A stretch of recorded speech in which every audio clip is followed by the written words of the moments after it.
Hey guys, what is up? Welcome back to my channel. It is Drew here from Lone Fox. I am really excited for today's video. I just got finished making the thumbnail and I was like, today's IKEA hacks is such a good video. If you guys have not been following my channel or you're brand new to my channel, whatever it might be, hello, I'm Drew. I post brand new home decor and DIY content every single week, so you can click that subscribe button below, turn on the bell icon so you get notified when I upload new videos. But I have like a reoccurring video I do on my channel, which is IKEA hacks. I love shopping at IKEA, but I find a lot of their pieces to be very simple, very basic, and sometimes I want my pieces to be a little bit more elevated, a little bit more personalized and fun. Oh my gosh, I also completely forgot to mention, guys, I got my eyebrows microbladed. Can you see? Can you tell? Like, can you see these hair strokes? These are all fake. Sorry, I have literal spray paint on my fingers. These are all fake hair, real hair, fake hair. My eyebrows before, I'm gonna put in like the TikTok video right here that I filmed of the process. You can follow me on TikTok at Lone Fox Home. Sorry for jumping off like track really quickly, but if you were curious why my eyebrows maybe look different, are more arched, are more just like filled in / look dark, that's because they're in the healing process right now, but I am obsessed with them. Like, I have filled in my eyebrows every day of my life since high school because I had such bad eyebrows before. I'll insert a before and after as well so you guys can take a look at it. But I cannot believe that I can now wake up and just like have a good eyebrow. Like, that is crazy to me. Okay, enough rambling. I just wanted to let you guys know in case you were curious. Let's get into today's video. I wanted to kick this video off with a bang. So we are starting with a larger scale project. I'm using 2 of these IKEA Valter little wall mounts and also this Torslev, I hope I pronounced that right, rug.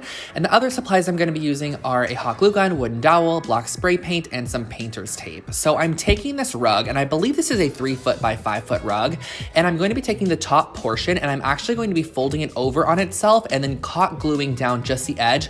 We're basically creating like a little pocket hole, that way we can stick the wooden dowel through. So just use a strong bond glue. Hot glue worked great. And then I'm using some paper towel and painter's tape to create a diagonal stripe across to this rug. And this is going to be on the bottom section of the rug. Basically, I am masking off the top portion and we're going to be spraying this with some black spray paint. I actually had to reposition it one time just to get it in the correct position that I wanted it in. And then once you have that, I brought it outside and I used this 2 times Rust-Oleum black spray paint that I used in my thrift flip video. And I'm just going to be spraying the entire bottom portion of this rug. Now, since this is going to be a wall hanging, I don't really mind that it's going to be like crunchy and textured. Of course, you wouldn't want to probably use this on your actual floor, but since it's the wall hanging, I figured it would just be totally fine to spray the bottom portion of this. And the great thing is that you can totally spray this with any color you like and really have like a coordinating wall tapestry. And I absolutely love the way that this looks when it is hung up. So I gave it a good coating. I had to go over it multiple times just because it was kind of splotchy. And then this is the cleanest reveal ever. I was worried, but look at this.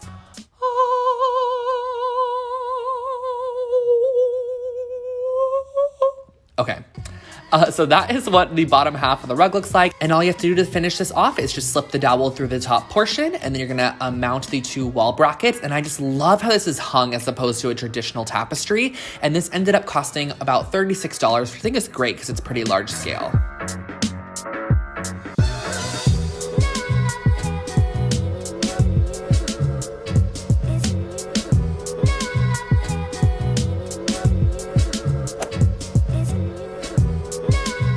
I told you guys that this video is filled with a ton of projects I loved, and this one is probably one of my favorite decor items I've actually created. So just go back if you want to look at those supplies because we're going to jump right in. I'm starting off with these Lindronde objects, which I've used these before on my channel, and they are just like round circular decor pieces, and I'm also using some air dry clay. And what I'm going to be doing with this clay is basically just molding it around the actual hoop portion of this like decorative object, and I'm going to be creating it into sort of a new, more organic, kind of steel looking object, a very CB2 restoration hardware vibe.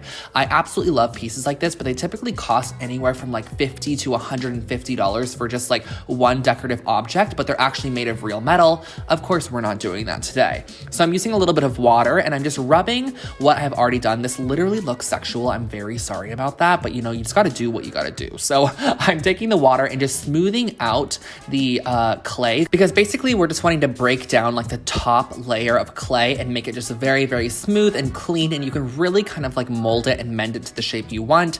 And I'm actually repeating the process on the larger one. Now, these circles at IKEA were actually on sale when I got them. I don't know why. I don't know if they're going out of stock, so definitely check your IKEA. The larger one I made a little bit more organic with thicker clay sections, and the right side, as you can see, that's smoothed and the left side is not. So that's kind of like showing you why I like to smooth them out. And then once they are dry, I went in with some of this obsidian stone texture spray paint and gave it a quick little spray just to give it a little bit more texture than it already had. And I sprayed the base as well because I knew I wanted to lastly go in and give a full coat of this matte farmhouse black spray paint to match my decor in my home.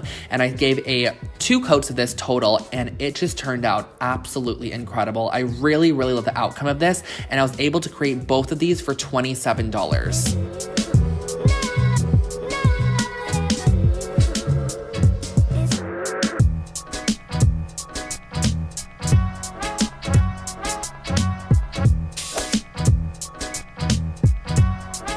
You know, I had to create a super affordable project as well. So these are the overall, I think they're pot holders made of cork, and I'm also gonna be using some assorted paints, macrame rope, and scissors. So the supplies are super minimal.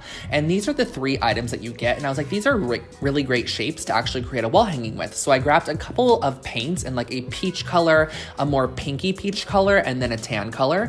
And I'm gonna be basically painting all 3 of these circles. So I'm doing 2 full coats. And when I tell you guys, this was so satisfying to paint. Something about how smooth this cork was and how it like soaked in the paint was just so nice. I loved it. So I ended up painting the medium-sized one like a tan color. The largest one was more of a darker like salmony pink, and then the smallest one here is like a more lighter kind of like corally salmony pink. I wanted to do 3 shades that were very similar but still different at the same time, which you're going to be able to see in the end clips. So I ended up doing a total of 2 coats on all 3 of these objects.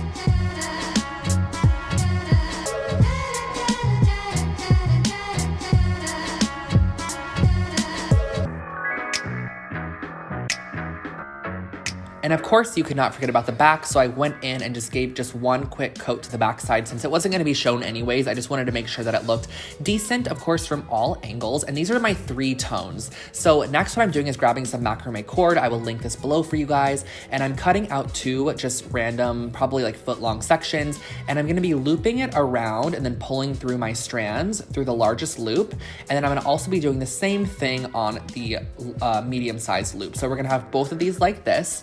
And then the smallest loop is actually gonna be the center point. So I'm pulling both of the rope sections down through, and you're gonna see exactly what I'm doing to connect these. I wanted a very clean finish. So I'm flipping it over.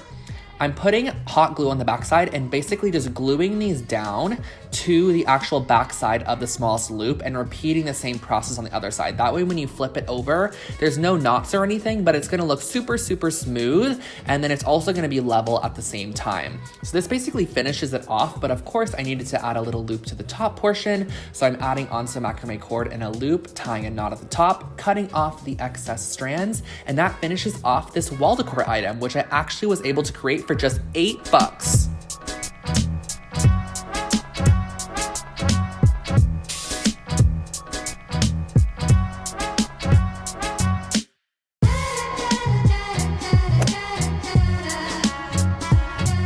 I always have to do like a little furniture item. So I'm starting off with 2 of these Dalskar wooden frames, and I'm also using what I think is a new tray to IKEA. It's like a restored wood looking tray, very West Elm, but for only $25. And the additional supplies are these L brackets and little miniature screws. And I'm also gonna be using a drill and a pen. So these are the L brackets, they're just from Lowe's. It's a couple bucks for a pack of 8. And what I'm doing is I'm opening up the frame and pulling out everything on the inside of the frame. You're not gonna need any of those pieces at all. And then what I'm doing is laying down my 4 L brackets on one of the ends of the frame. It's going to be the shorter end. And I'm gonna be drilling what are known as pilot holes. I learned this from my lovely friend Rachel, who is a woodworker here on YouTube. I don't know how to work the wood, but you know, I can try sometimes. So I'm using, that sounded awful, honestly. I'm using this drill bit that's really small and just basically creating starting holes for these miniature screws. It just makes it so that the wood doesn't split, and it just gives the screw an easier area to kind of drive into the wood. And I'm also doing the same exact thing on the underside of the tray. This is on the right side, I believe. And I'm gonna be repeating the process on the left side as well, because we're gonna be using these picture frames as the legs to this sort of like geometric table. I think it just turned out really cool in the end, and the woods looked amazing together. And I used some pliers to pull out the little black pieces that are kind of like to hold in the actual picture. And then once you are done, you have your miniature little rustic wood side table for $39.